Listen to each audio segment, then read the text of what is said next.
Attack one, attack all. The United States and its allies have closed ranks swiftly against the international terrorist threat. An attack one is an attack against all. We're broadcasting from Europe in this program, along with thousands of others. We were turned back in mid-flight over the Atlantic after the events of Tuesday.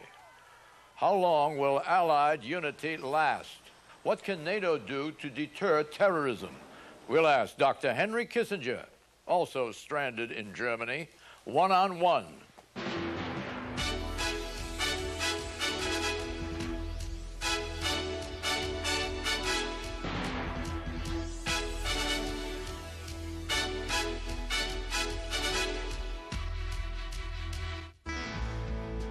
Imagine a world where we're not diminishing resources, we're growing them.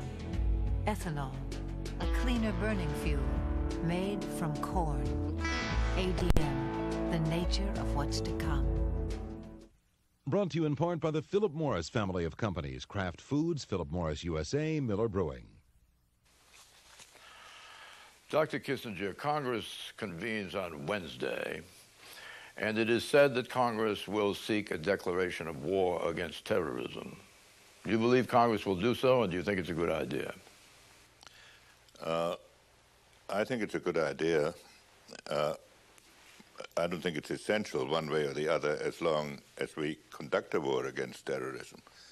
And the Congress should make clear that it is fully behind us, which legal instrument they use. Against whom will such a declaration be delivered? The question of against whom to deliver it is secondary. It must be delivered against all organizations that emphasize international terrorism, and at this moment primarily against bin Laden. But there may be other groups like this, and our intelligence services, the intelligence services of our allies, ought to be able to identify them because they have to have these requirements. They must have a substantial organization. They must have cells that operate in the United States. They must have large funds, and they must have a home base. And there are not that many that would meet those requirements. Must they all have state support? Must they have state support in the instance of the horrendous acts of last Tuesday? An act like the one of last Tuesday cannot be done unless you have a home base. And the home base must be tolerated.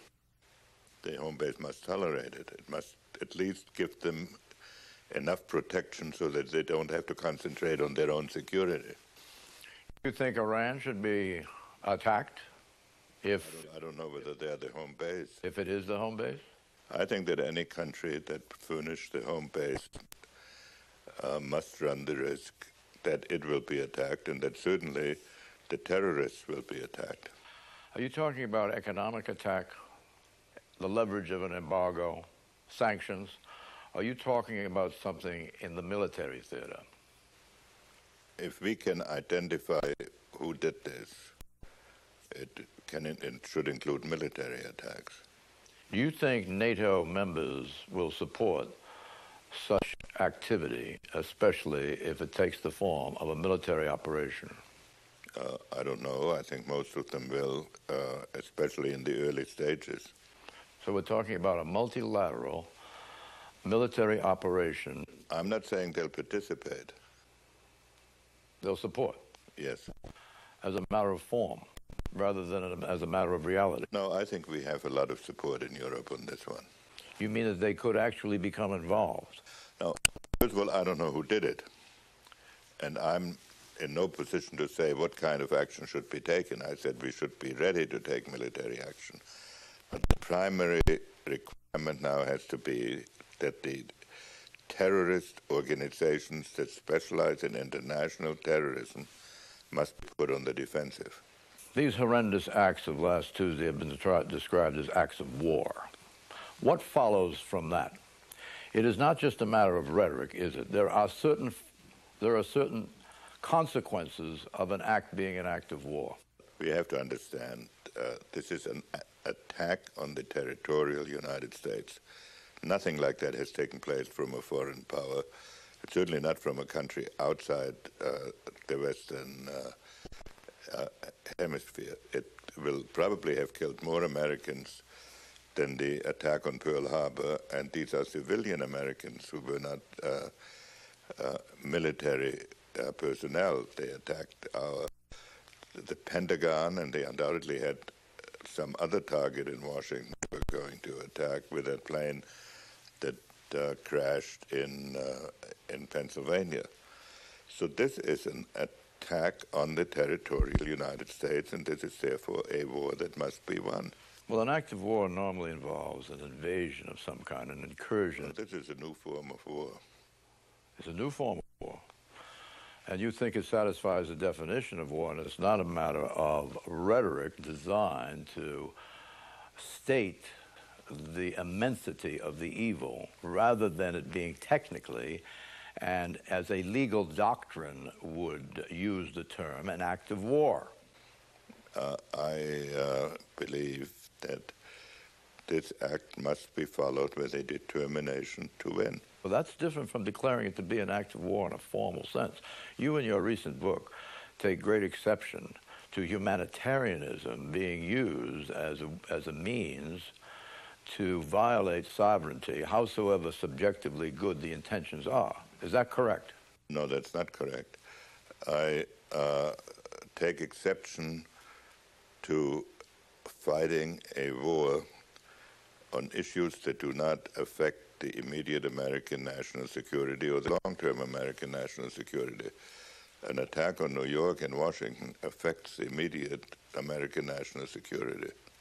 So it does not fall within the pale or the umbrella of your criticism of American utilization of a humanitarian rationale for what it did, for example, in Serbia through NATO. Well, I thought in Serbia that there were other means of achieving our humanitarian objectives, and that it was unwise to proceed as we did, even though I respected the objective. And even though once the war started, I strongly supported fighting it to victory, because once a war starts, there is, as Churchill said, no substitute for victory.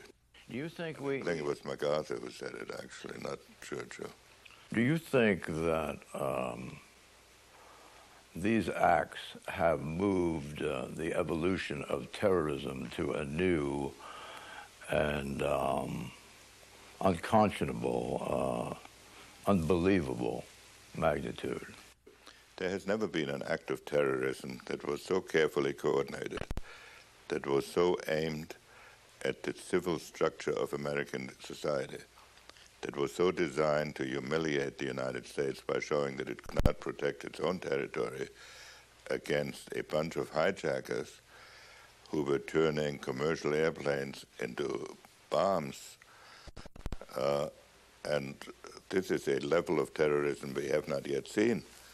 And if this is tolerated, the insecurity in all the advanced countries could become unmanageable. Let us say that a state-operated radio station were to broadcast sympathetic statements, and more than that, supportive statements about terrorist activity and terrorists living within the borders of the state. Would you regard that as an act of war, if that? No, I'd consider it as an unfriendly act. Frankly, John, I don't want to get into the legal definition of what is or isn't an act of war.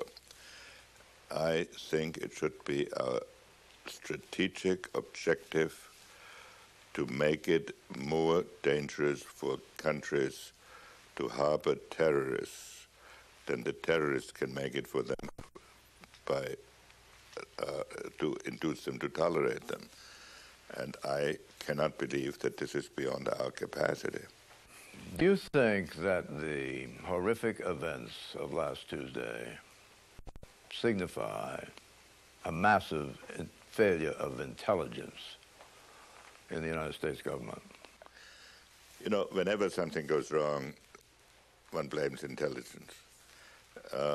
And I think, in a way, probably, intelligence has suffered from the fact that for 10 years we all thought we lived, or not we all, but too many people thought we were living in a normal world, that there was no danger anymore of an outside attack, that foreign policy was sort of a subdivision of psychiatry. And so thinking all of this, it could have affected the intelligence services. Secondly, I believe that it never occurred to anyone that terrorists would use this particular means. I've heard talk about suitcase bombs and car bombs, but it was always thought that the bombs would be carried into the country, at least from what I've heard. And it may also be that cuts in intelligence services and the lack of respect that has been shown to some of the kind of operations. Covert action? For covert actions. All of this probably has combined, and so I don't find it in my heart to blame the intelligence service. An over-reliance on technical means. Technical spying, espionage, rather than human espionage? Yes. The Islamic fundamentalists, extremists, are not afraid of punishment. No. Death is heaven to them. Right. So they are undeterrable. No. Why? But any one of them may be undeterrable. Any 10 of them may be undeterrable. But this thing was planned. It must have had 100 or more people involved in it. So you want to attack on that level? Absolutely. You want to attack their money. You want to attack their base. Exactly. And whether they have the motivation or not, it won't make that much difference, because they will not have the instrumentality to affect their evil. Precisely. And I hope that if other governments get concerned enough about what we might do, they might make it very difficult for them to operate. And if they can't operate, if they have to stay alive,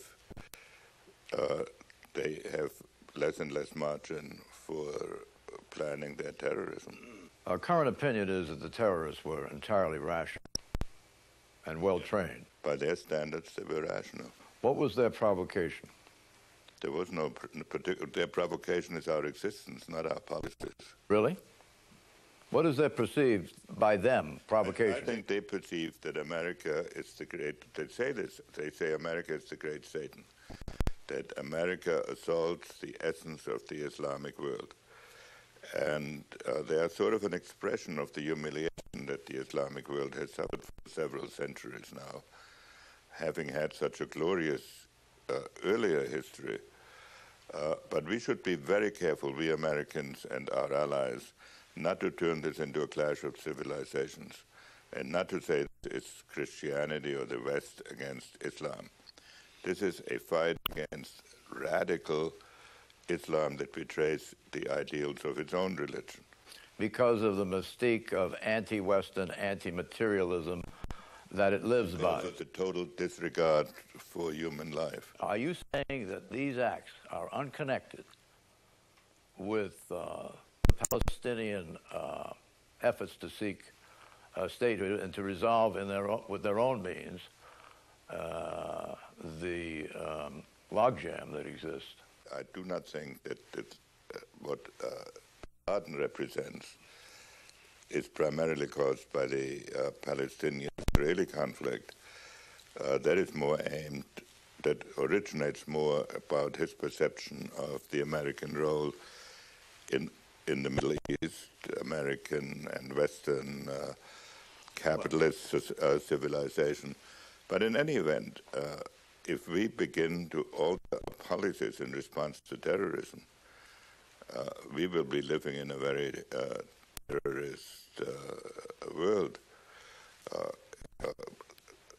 Many Palestinians and many Arabs complain about our policies. But it is also true that whatever territory Arabs have regained and whatever progress has been made in peace has been owed largely to American pressures. Well, what they're complaining about is the ongoing